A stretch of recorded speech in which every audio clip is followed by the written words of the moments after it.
करवावहै तेजस्विनावधीतमस्तु मा विद्विषावहै। ॐ शान्ति शान्ति शान्तिः। The topic for the day is anger management. A few weeks before, we had this session on the causes and consequences of fear. So it is along the same lines that we need to do the root cause analysis first, and then depending on time we will get into the specifics of anger management. See, because as far as Vedanta is concerned,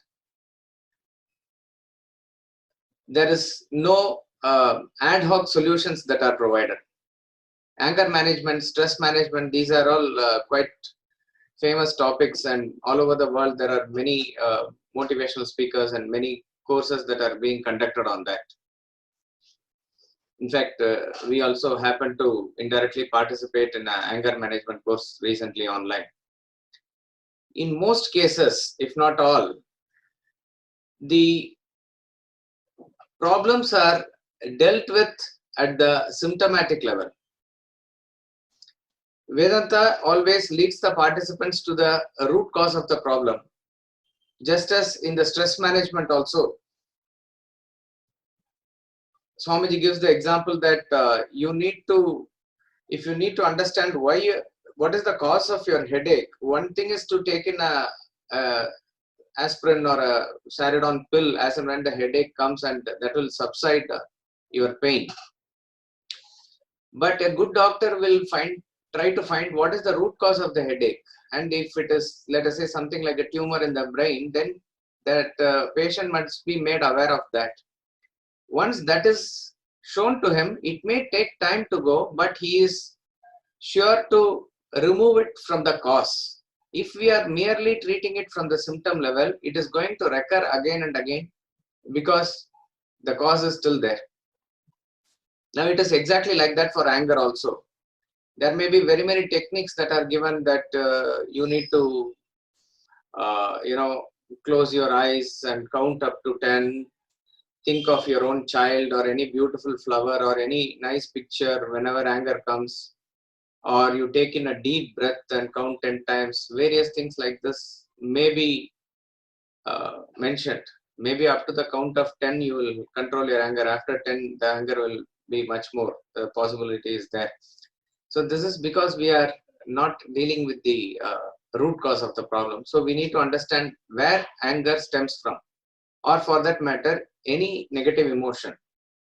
Anger is the main thing of it. That is why always in our Shastras also, these two terms, Kama and Krodha, are mentioned together. Kama, Krodha, because desire and anger, like that it is. And no doubt, anger is a very great enemy of any human being, any individual. But the root cause is something else. It is the desire. So we need to understand right from the beginning as to how this develops and how anger swells up in a personality. We said Vedanta declares that the original nature of a human being, original nature of any being for that matter, is Paripoorna. Paripoorna is whole, W-H-O-L-E, whole, full, infinite, without any lacuna. That is the state, that is the original state of any being. It is called as Paripoorna. But at present, we are not aware of this state of Paripoorna.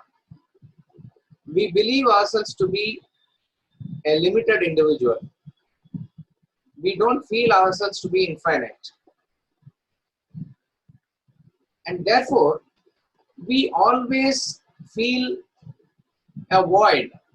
A void means a blankness, a lacuna, something that is wanting in our system. If something is Paripoorna, there should not be this feeling. But the fact is, from practical level, every one of us do feel this lacuna. What Vedanta says is that Paripoorna being your original nature, there is no place for lacuna. There is no place for any vacuum or void. If you feel a void, it is an imaginary void. If you feel a void within yourselves, it is an imaginary void. Now, how do we say that?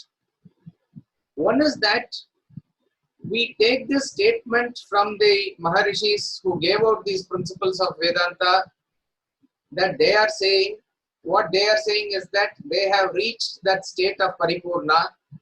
They understand and realize that state of Paripoorna or fullness, and they say that this Paripoorna state is not exclusive for us. This is the state of each one of you, each one of us. This statement of the Maharishis, this statement of Vedanta, we believe. We have full faith in it. It is not a blind faith. Very many great masters at various points of time in history, at different geographical locations, have declared the same truth without consulting each other. So how is it possible? That means they are saying the same truth only is the just conclusion. Lord Krishna said,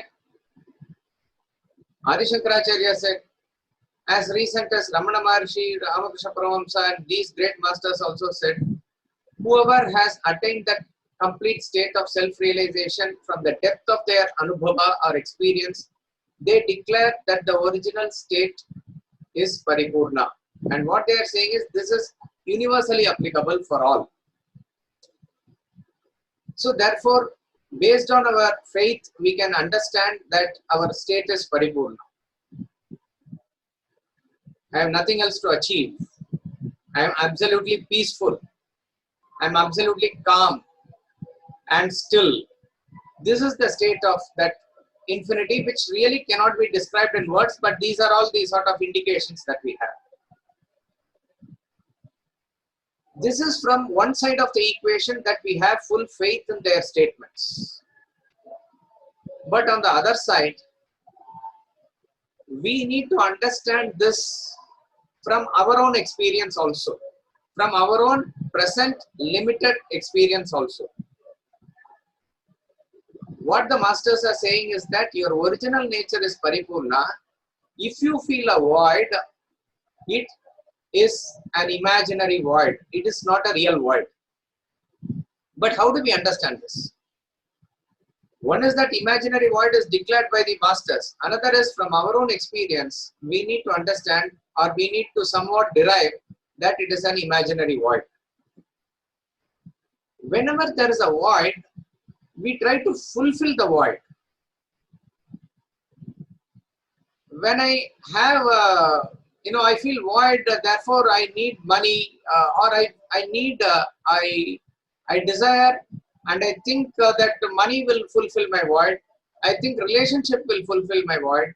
I think knowledge will fulfill my void. I think emotions will fulfill my void. Like this, various types of things that I think will fulfill my void is what is basically prompting me to get something or the other. So, as far as our experience is concerned, the void is real, and our fulfilling the void is also real, based on which we are pursuing the world and doing actions. But what is interesting is, after every pursuit, though the void seems to be somewhat filled, again the same void seems to appear after some time. A person who feels void for money, he does get money, and maybe enough money also, but then again there is a prompting from him for him to go for more money. If that void was real and if it was fulfilled at that point of time, the requirement of money should not occur after that. So they talk about a Bermuda Triangle. Of course, science has explained that, but it was a mystery at one point of time that near the country of Bermuda, there is a triangle in the ocean. Whenever a ship goes there, due to some reason, it gets sucked in. And where it goes, nobody could really trace out. And the same thing they said with reference to aeroplanes flying over that area also. How much of it is really, true, we do not know. But there has been very many research on that, and it has been explained. But imagine that Bermuda Triangle. So where it goes, we do not know. But down the drain, it goes somewhere, and it is again appearing as though nothing has happened. That is exactly what happens with reference to our void. You feel a void, you try to fulfill the void, it seems to be there for a while, but again that void appears, so it is like a never-ending hole that you are trying to fill. So what we need to analyze here is, if our void was a real void, at some point of time this would have been filled. However big it is, however Janmas it could have taken also, if you take that into consideration, at one point of time we should have filled and said, that's it, enough, thanks, I had everything. No.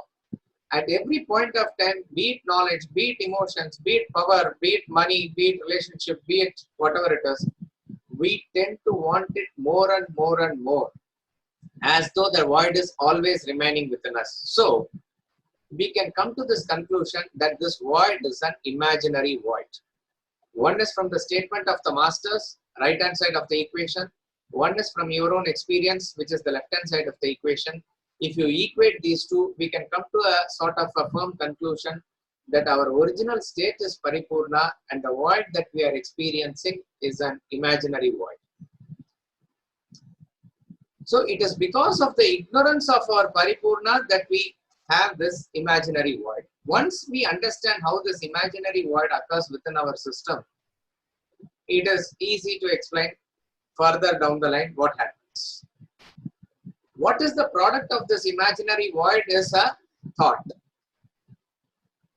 So the moment I feel a void within me, immediately a thought arises in that particular direction. If I feel a void in my wallet, my thought goes to money. If I feel a void in my stomach, the thought goes to food. If I feel a void with reference to companionship, thought goes to a friend or a lover or whoever can fulfill that. If I feel a void with reference to power, thought goes to how I can acquire power. So, thought is a product which is coming from this imaginary void. So, here we have a definition of thought. Thought is that which arises from the imaginary void from within you to the object or being outside you with the hope of fulfilling the void.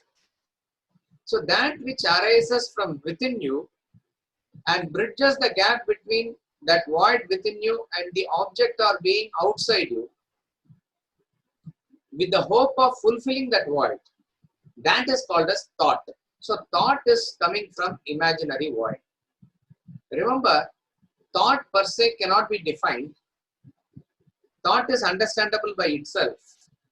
Yet, this gives an idea of what that thought is. Again, this is not a strict definition by the notion of the term definition, because you are explaining thought from an imaginary void, again, which requires a definition.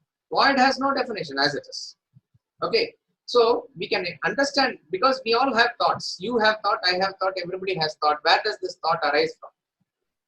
This thought seems to arise from a void in the hope of fulfilling that void.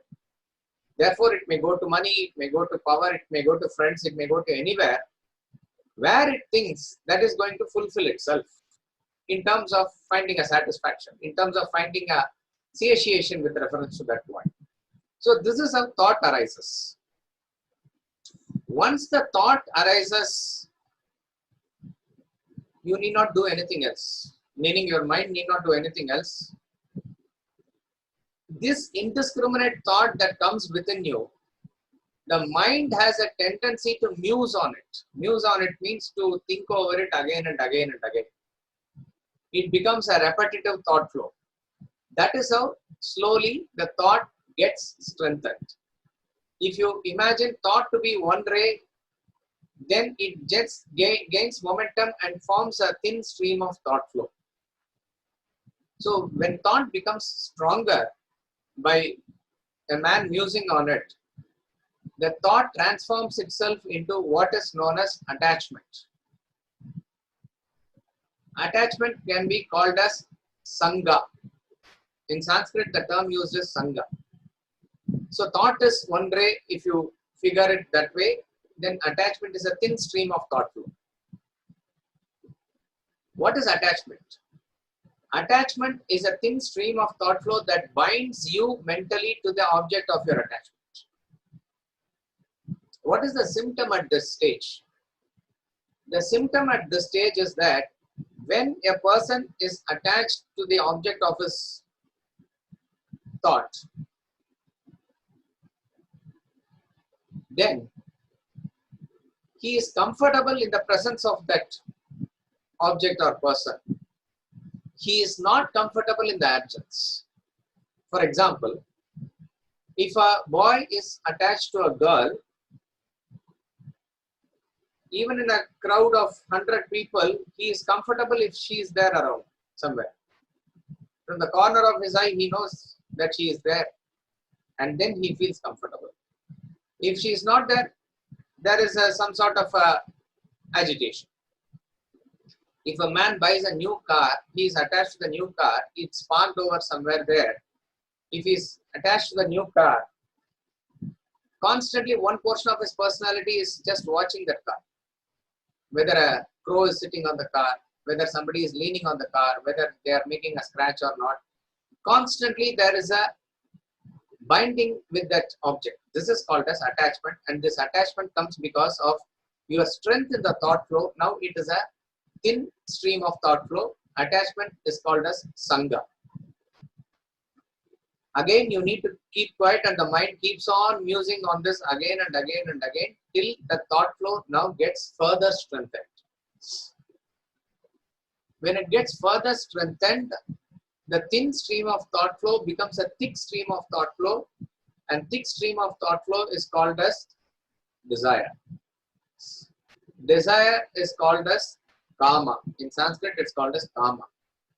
So one ray is thought, thin stream of thought flow is attachment, and thick stream of thought flow is desire. The moment you understand how desire is formed, then it is very easy to understand how desire forms the root cause of all other emotions. What is desire? Desire is a thick stream of thought flow. Again, it has further consolidated and strengthened itself. And the symptom here is that when you desire something now intensely, you want to possess it and enjoy it. In attachment, there was a binding. Now it has further consolidated. Now you want it all for yourself. You will not want it to share with others. Like that it is. It is for me alone. I need to somehow get it. It needs to become mine. Or I need to go there and enjoy. Whatever it is, there is a stronger bonding now. This is called as kama or desire. So Paripoorna, ignorance of that leads to imaginary void. From imaginary void arises thought. Thought develops into attachment, and attachment further leads to desire.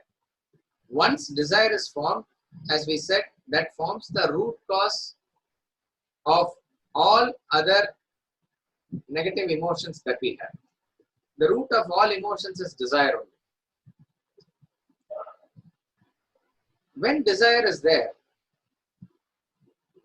there are two possibilities. One is that the desire can be fulfilled. Another is that the desire cannot be fulfilled. It remains unfulfilled. Desire can be anything. And fulfillment of the desire is not completely in your hands. See, for example, if you desire a chocolate, you can fulfill that desire. You can eat a chocolate, or you can go to the shop, buy a chocolate. That's a simple way of explaining a desire. But mind can desire anything. I desire now it should rain now. It is not in my control. It may rain, it may not rain.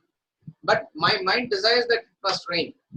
So fulfillment of desires is not dependent completely on our resources or our capabilities and our effort alone.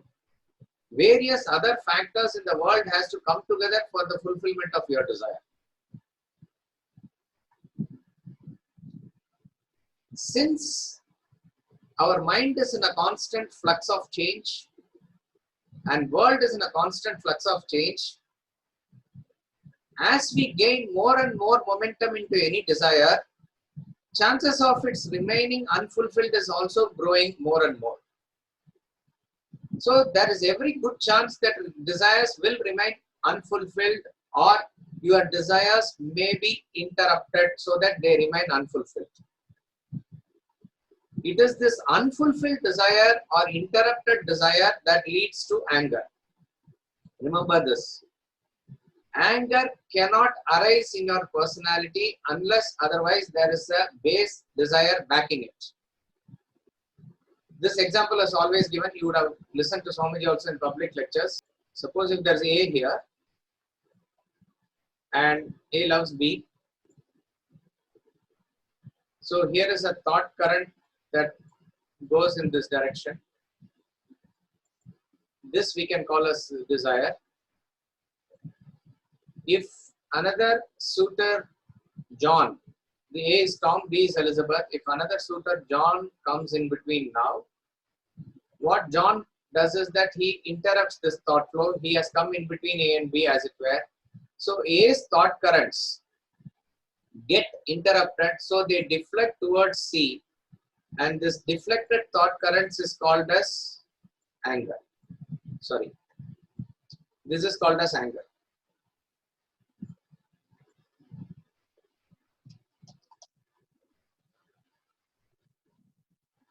So anger is from A to C because C has interrupted the thought flow from A to B. Exactly like that. You can take the case with any anger. You are having an indiscriminate thought flow which is flowing very fast. There is some sort of a disturbance there. There is some sort of a, what to say, an interruption, and then it turns into anger. Haven't you noticed sometimes somebody who is imagining or daydreaming or something, they are looking into some direction, and even in a friendly way, you come and hit their head hard in the back, they turn back at you angrily. What is this happens even for a dog. That's why you must be very careful in touching the dog in the proper place also. Suddenly when the dog is involved somewhere and you hit the head of the dog, it turns back and barks at you in sort of anger. Why is it so? Because when you hit somebody on the head, their thought flow is directly interrupted. So it immediately turns out as anger. I have a deep desire that India should win a match, and as I'm seeing the match, India is in a winning position, but suddenly some silly mistake and the main batsman gets out. Immediately I get anger because my desire for victory is now interrupted, or it is stopped by the falling of that wicket. So the person who Virat Kohli is out means I get angry upon him. It can apply for anything in that matter. See, suppose if you don't have a desire in a particular area, in that particular area, there need not be an anger. As we are watching TV, somebody is also watching TV, he has no connection or clue of cricket, he has no passion or interest in it. It doesn't matter for him whether India wins or somebody else wins. Let us say a neutral person is there like that. Whether a wicket falls or doesn't fall, it will make no difference to him. Why will he get angry? But I will get angry because I have a deep desire that India should win. I have a deep desire that Kohli should bat on, but that is interrupted. So any interrupted thought flow changes, modifies itself into anger. So if you need to deal with anger, then you have to go to the root cause and deal with the desire. We'll come back to that. Frustration, we can use this term, is another form of anger only. Frustration is when you can say a series of desires get interrupted continually, or the same desire gets interrupted again and again and again. See, you want to watch a movie, you have prepared yourself and you have sat to watch. A phone call comes from your boss, to say like that, and you pause that and you go and attend the phone call. Then you come back again. As you are watching the movie, suddenly the current goes off. Again you are angry. Again, when it comes, you want to watch, suddenly wife calls for something else. Like this, there is a series of interruptions for the same desire. You get frustrated. That type of anger you can call as frustration. Or, as I said, one after the another, some other thing is getting disturbed again and again. Morning you get up, there is no, you go to the washroom, there's no water. And you start off the day like that. Suddenly then power goes off and the milkman doesn't come. You can't have your cup of coffee also. So, but you try to go to sleep, that also doesn't come. A series of desires like this get interrupted again and again and again. That is also frustration.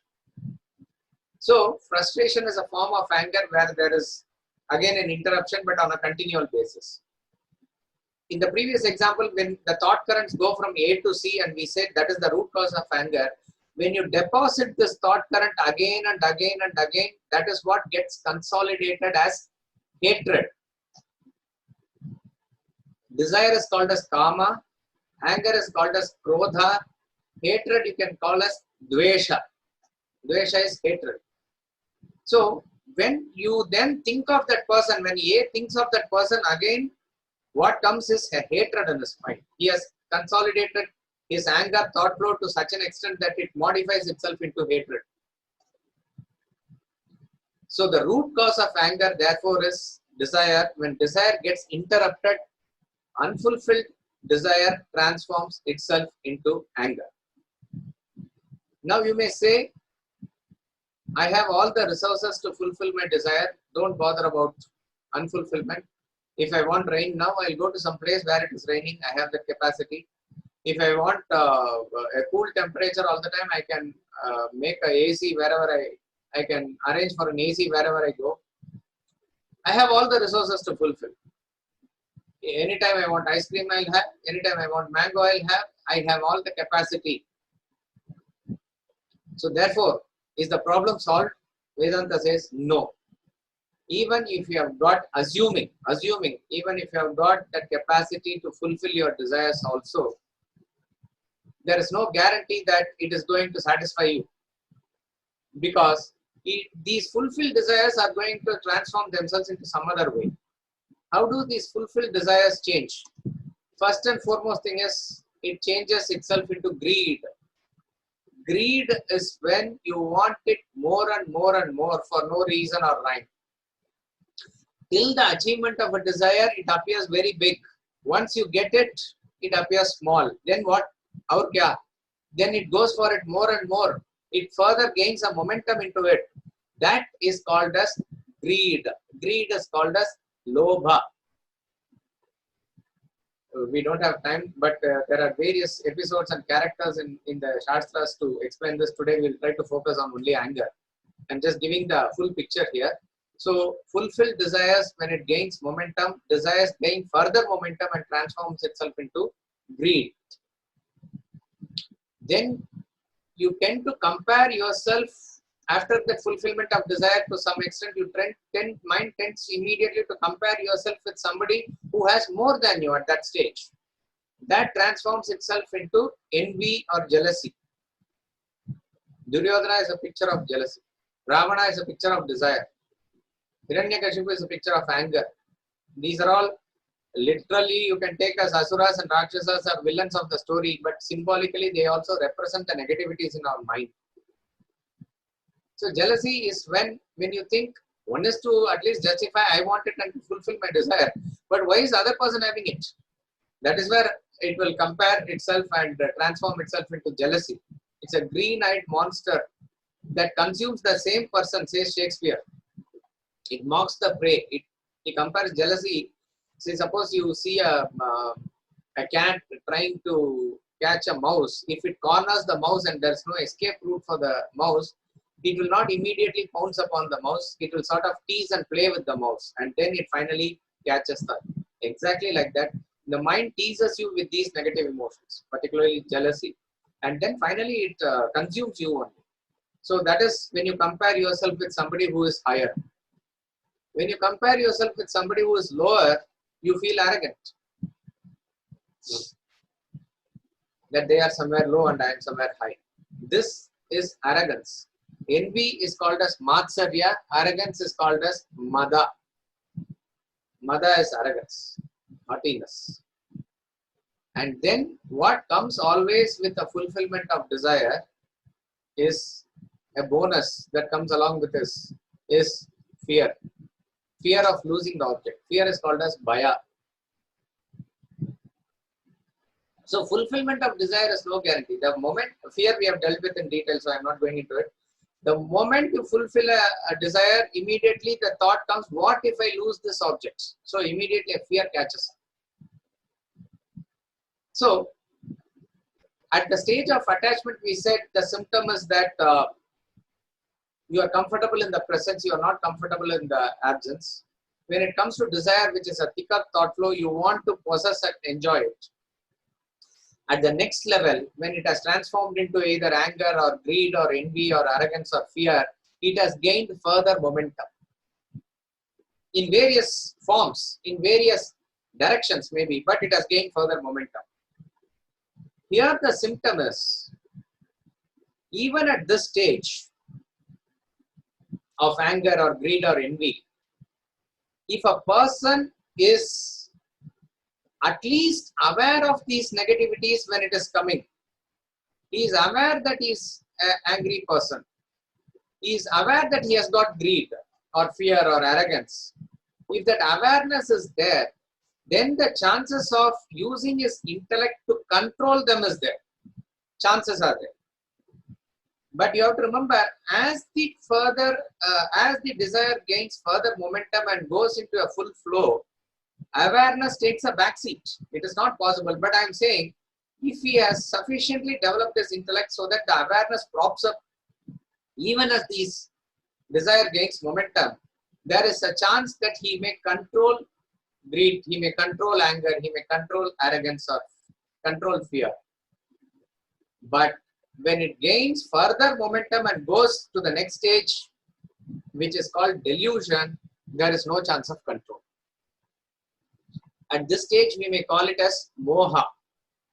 Delusion is called as moha. Moha is nothing but further momentum gained to any of the desire or the modification of the desire.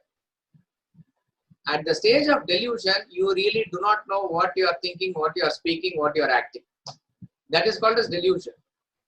A complete state of confusion, a complete state of absence of any discrimination.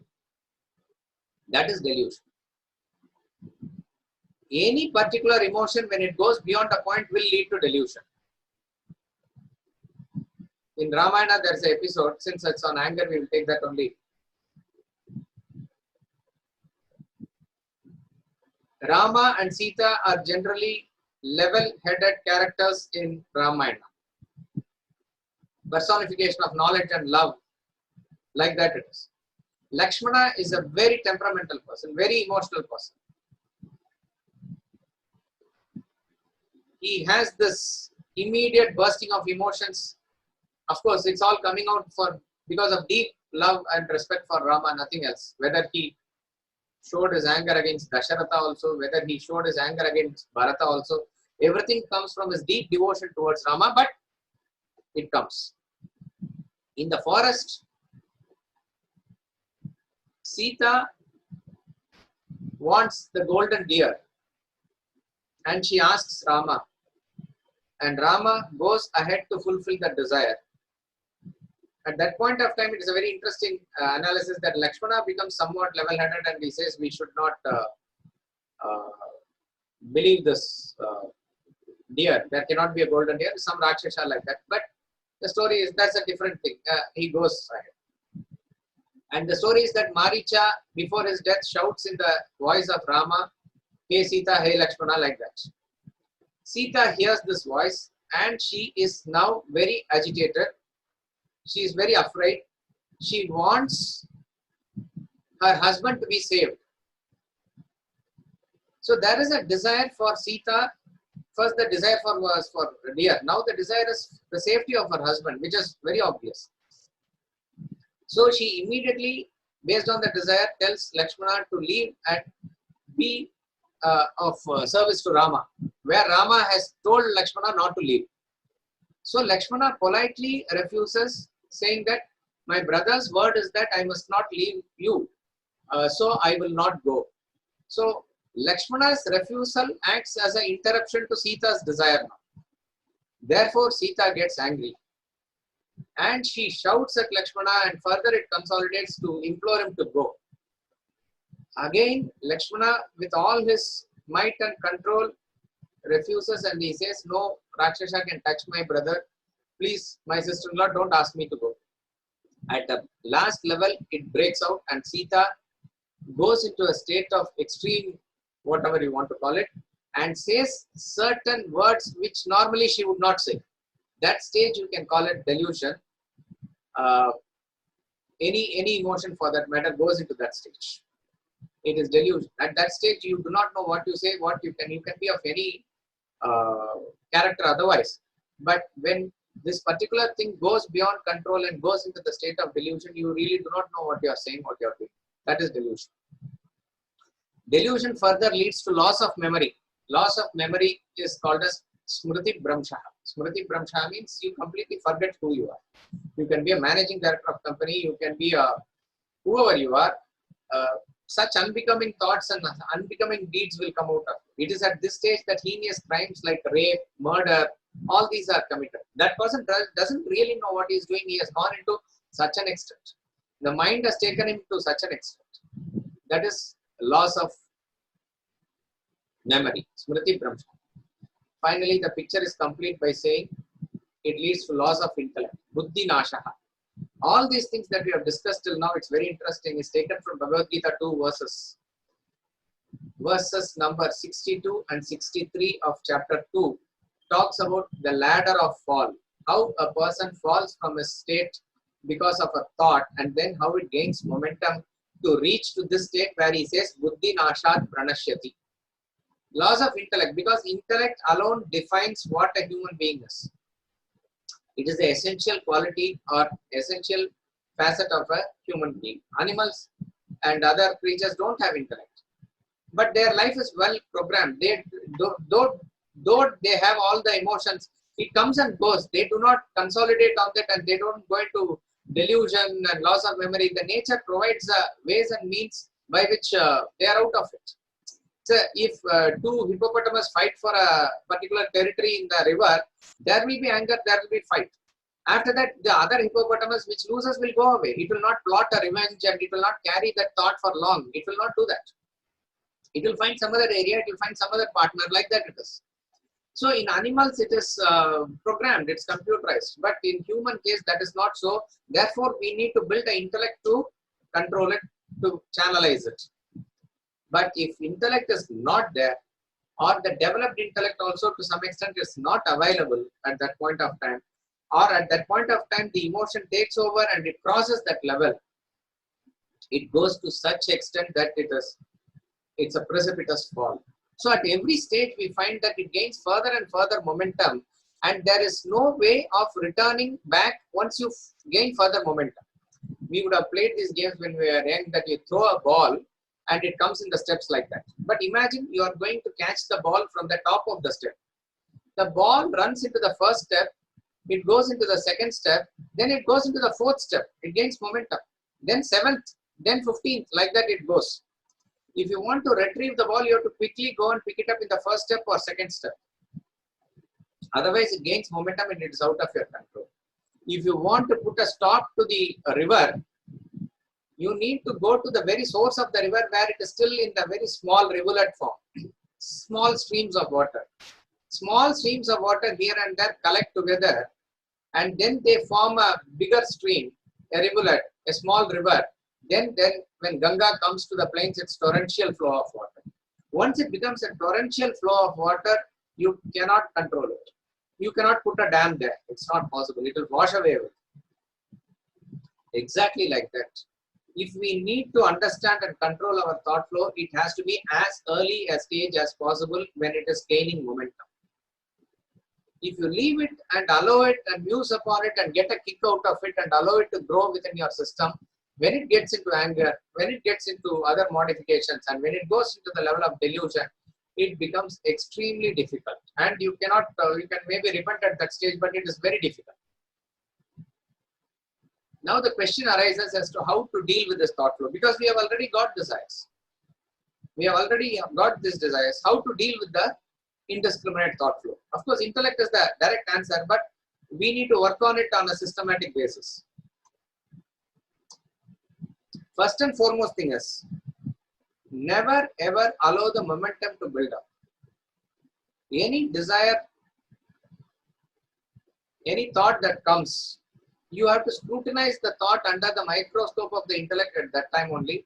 Once the momentum is allowed to build up, then probably you may not have it under your control later on.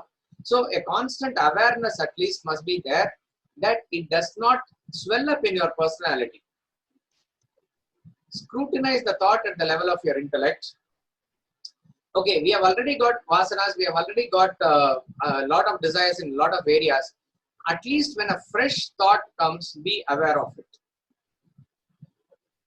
A person was running a printing press in Coimbatore. Suddenly a thought came that why not use this press for printing counterfeit notes? It's a thought. It's a fresh thought. If he had analyzed that thought at that point of time and dismissed it, no problem would have occurred. But he mused on that thought, and then we went ahead, and then finally his press was seized and he was in jail because he printed counterfeit notes. Be very aware of fresh thoughts. It is not that you need to dismiss the thought. It's not that you must suppress the thought, but be at least aware of it, what kind of thought it is. This is where it is very important. Different types of desires or different type of thoughts need different type of treatments. A thought could be a very innocuous thought. I need to have a sweet. That's not a, we may argue it is selfish, but it is nothing adharmic about it. I want to have a sweet, I want to see a movie. What is the big deal about it? You can fulfill that thought if your intellect says so, because suppose if you are diabetic and you should not eat sweets, then you must not. If you have not had sweets, you can have a sweet. What is the big deal about it? So these are general selfish desires. But dharmic in the sense, nothing that you are not taking the sweet from somebody else and eating. It's, you want to eat a sweet, you have resources, you go ahead and fulfill the desires. Like that, it's okay. These type of desires we understand. But certain desires are nishiddha karma. Nishiddha karma means you ought not to entertain it at any cost. Forbidden. There is a list given, but that's for the unthinking people. Certain thoughts at any cost you should not entertain. You have to fear the consequences of it. Say for example, thought of running away with another's wife, thought of stealing another's money, thought of attacking another person with a weapon when he can't defend himself, thought of adding poison to the food of another person. See, these all may seem weird for most of us, but these thoughts are also possible. It will come. How and when, we do not know. These are forbidden or nishiddha karma where you ought not to entertain them at any cost. Cutting a tree for no reason, which is universally helping everybody. So, Atatainaha says Mahabharata, Atatainaha are those who do these type of things. Set fire to another's house, steal another's property, poison another's food, kill a person who has knowledge, murder a person, or attack another person who is indefensible. Why does this these thoughts occur? We do not know, but if it occurs, I mean, dismiss it immediately. Do not, even however difficult it is, never succumb to that. These are Nishiddha karma. Certain things are, as I said, Kamya karma. There are ways and means to fulfill it also. Suppose if a man wants to build a house, he wants to get a job, these are okay desires. These are along the path, various milestones that you cross across. That's fine, but there are ways how to act towards it is something else. Then there are unselfish thoughts, good thoughts. What to do with that? That you need to encourage, obviously. Thought of helping others, thought of building an orphanage comes to you, thought of passing on the knowledge, thought of working for a cause, thought of helping cause of Vedanta. These type of thoughts you need to encourage.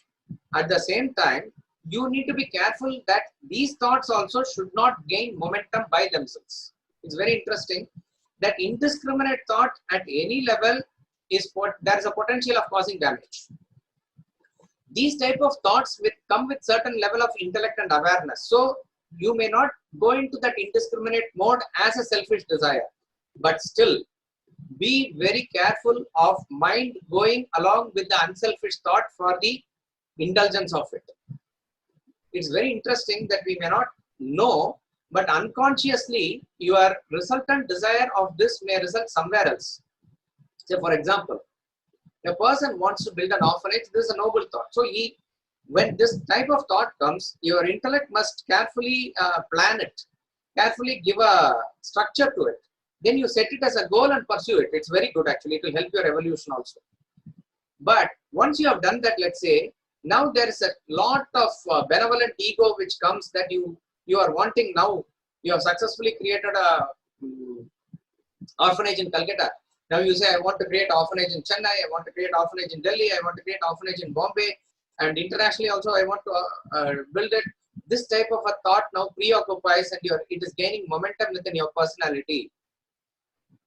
Be very careful about it. Because, think about it, if you ask any person independently that, okay, take this example of this person wanting to build so many orphanages and indiscriminately is working on it and thinking about it and working on it. What is he actually desiring? When a person is desiring more and more orphanages, indirectly he is also desiring more orphans, because orphans need to be there for orphanages to run. But if you ask that person or any person for that independently, would you want orphans to be produced? The answer is no. Nobody will want parents to die and a child to be orphan. Nobody can think of it. I mean, generally I'm saying. But your indiscriminate thought of wanting more and more orphanages is going to result in more and more orphans. It is what is your resultant desire will be. So be very careful about your positive thoughts, unselfish thoughts also getting into that indiscriminate mode. But always you need to encourage it with your intellect to have a structured program about it. You need to convert it into an aim or a goal and work towards it. Then there can be some type of desires which can be,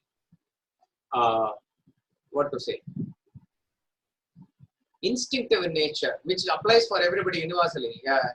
Thought to have of having a companion and physical relationship. So these are quite universal in nature, and these are natural desires, you can say.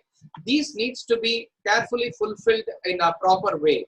There is license given, and whether you want to do it through proper marriage or other, these type of things fall under this category. So different type of thoughts need different type of treatments. You call it Nishiddha karma, you call it Kamya karma, you call it unselfish desires or natural desires. So your mind must be clear as to what type of thought you need to entertain and in what way you need to entertain. Again, here also intellect only comes into the picture here.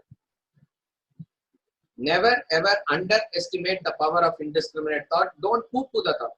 This is just like that. What will it do to me? I can take care of it. Don't ever do. Because when and how it will gain momentum, we will not know, and where your actions and desires will lead you also will not know.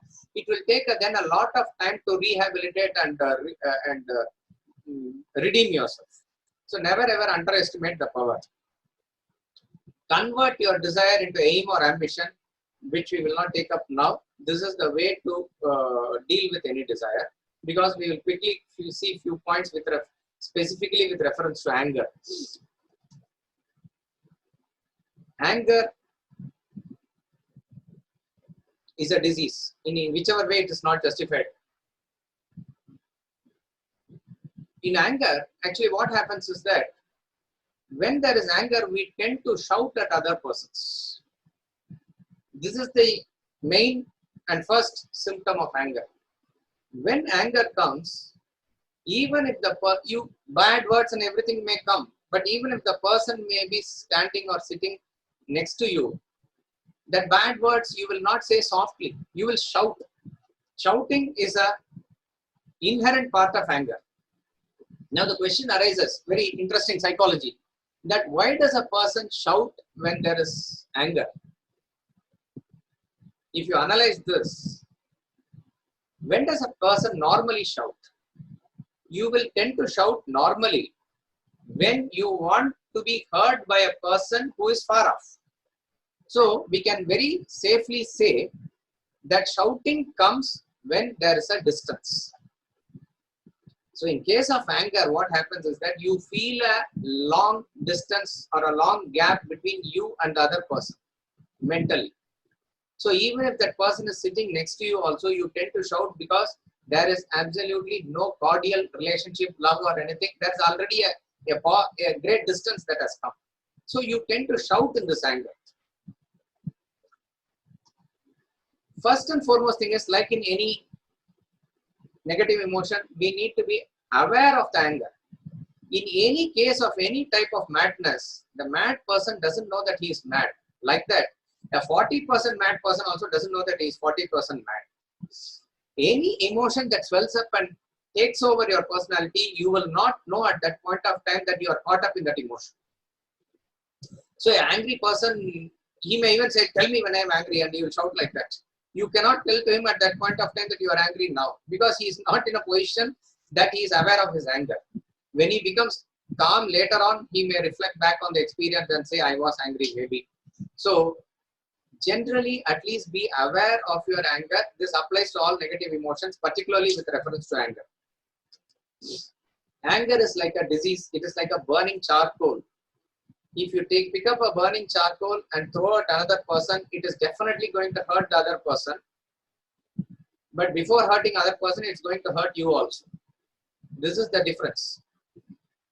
There's a difference between Krodha and Raudram. Raudram is a term that is a powerful anger.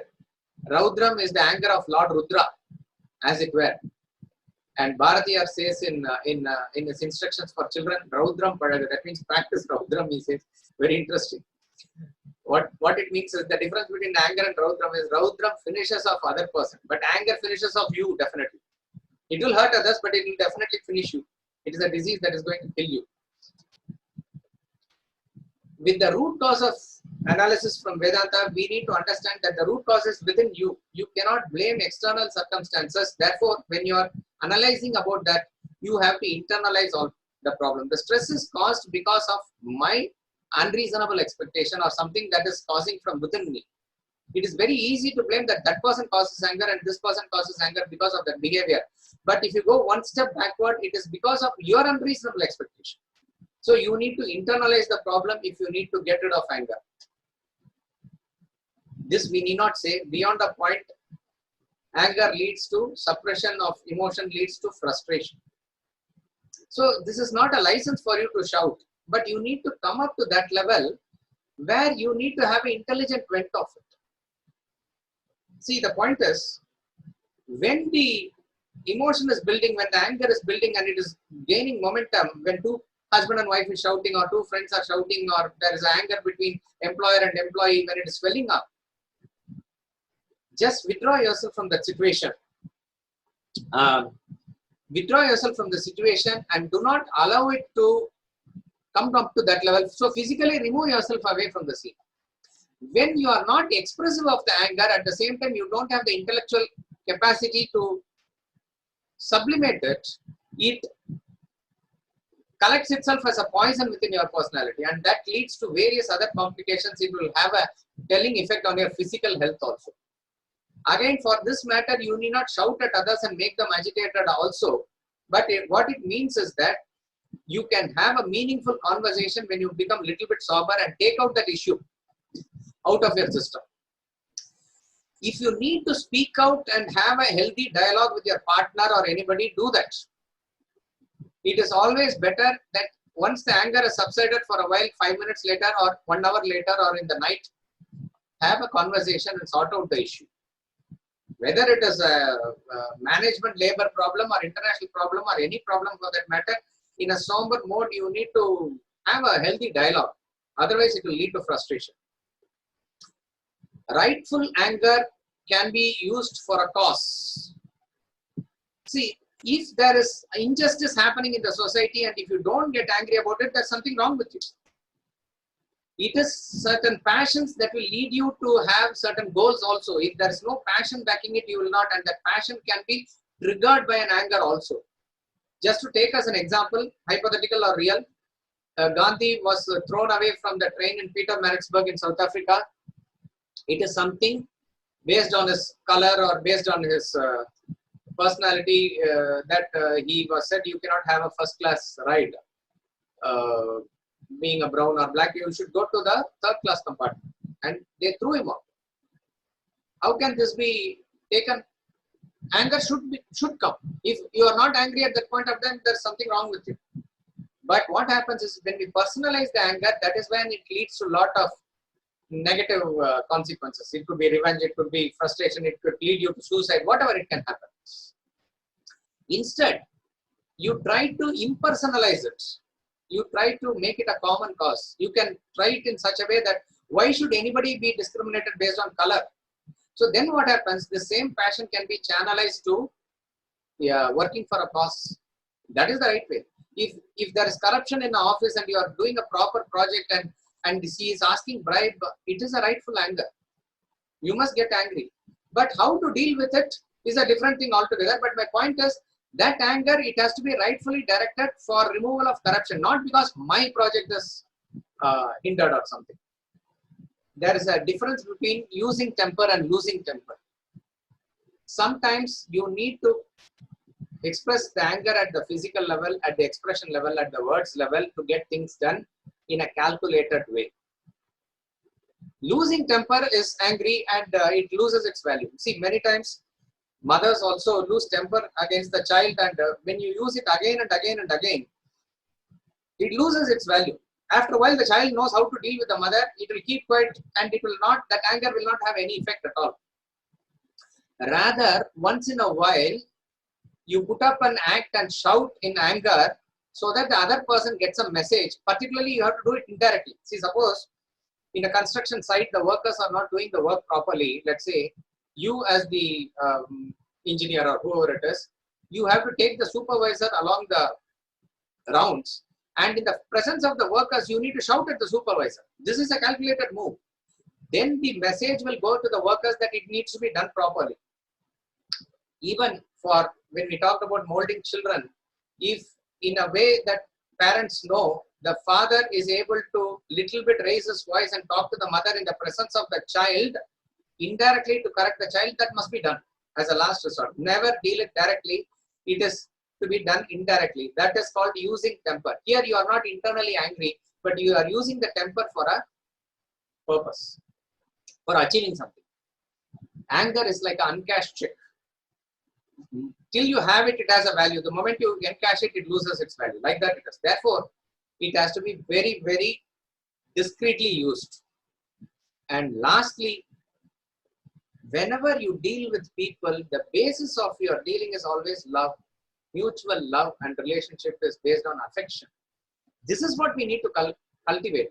With this as the base, if you are even able to get angry, that will have no negative impact. That relationship will go on smooth. But if that same love itself is damaged, and you are going to shout based on your selfish emotions that comes out, there is going to be a rift in the relationship. So first one, what we need to positively develop is the feeling of love. If that base is there, if that absolute unselfish attitude is there, if that selfless attitude is there, we can say only that person has a right to get angry also. So in order to deal with anger, to summarize, you need to find out the root cause, which is the desire. That desire leads into anger and other emotions. But when it comes to dealing with the present level of intellect that you have, be aware of the anger, be aware of its effect, that it is going to affect you also. Try to internalize the problem and find out the root cause within you. Do not make it, do not suppress it without any expression at any point of time. Never personalize anger or any emotion. Try to make it impersonal. That can trigger a spark in your life. It can lead you to set unselfish goals also. It is better sometimes and useful when you are using your temper, but never ever lose your temper. Anger must be treated as an uncashed cheque. The child must know that you can get angry, but never get angry with the child. It must be, that is what Lord Rama shows in Ramayana. Never does he get angry, but the world knows what will happen if Rama gets angry. Then in that presence, everything functions smoothly. Like that it is. And lastly, we need to deal with people or situation with a basic love, which is uncompromised. There is no compromise on that. Such a person can deal with anger also easily. Thank you very much. We will take up any questions if you have. Just a moment. Yeah, if there are any questions, you can unmute and ask. Guruji, Yeah. Meenakshi here. Yeah. You said you can, you can have a healthy dialogue later to sort out the issue, the same day or something. Yeah. So I wanted to know that I've also learned that confrontation should be avoided. Right. Because the other person might not be able to kind of understand. So I am a little confused here. So a prolonged suppression of anger will lead to frustration, but if you don't go and confront, it will not ease you. So to confront or not to confront is the question.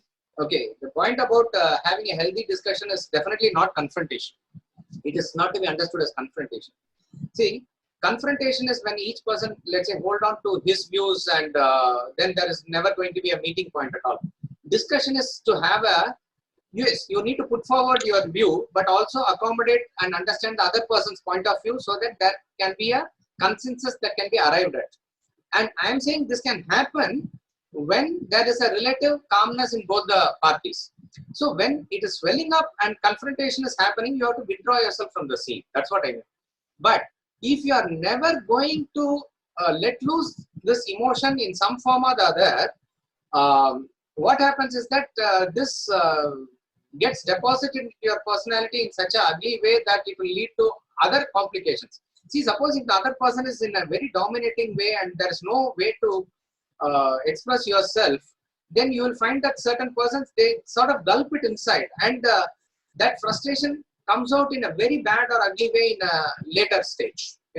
So it is better even to have short-term rifts and have to sort out that issue rather than having long-term damages on this. That's what I mean. Okay, so you are suggesting that instead of confrontation, have discussion. Discussion. Correct. Okay, all right. Okay, thank you. Thank you. Hari Om, sir. Sir Srinidhi. Yes, Srinidhi. Sir, so my question is that how do we know if we are using our anger, we are actually using the anger and not losing our temper? Right. See, as a mother, if I'm doing it, so in such a situation, how do I distinguish between the two? I'm just repeating the question to check if I understood it correctly, because there was some audio disturbance. You are asking, how do I know whether I'm using the temper or losing the temper? Yes, sir.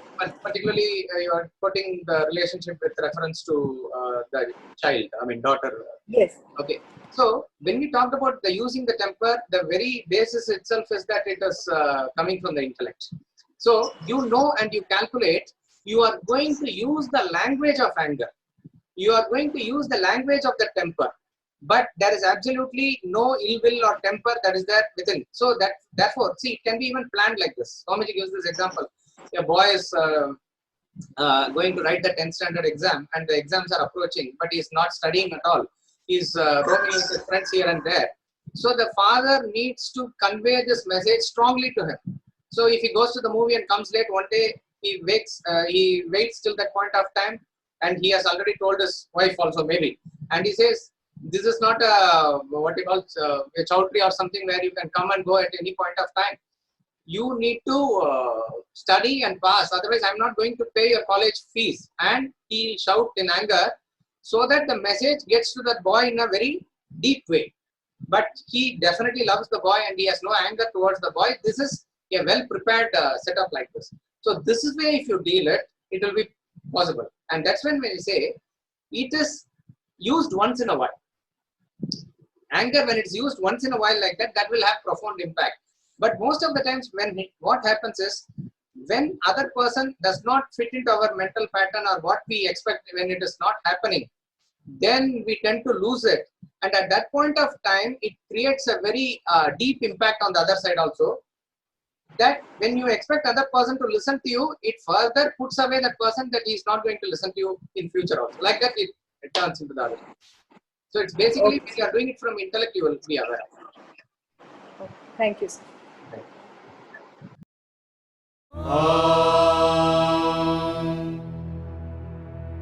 Poornam Adah Poornamidam Poornat Poornamudachyate Poornasya Poornamadaya Poornamevavashishyate.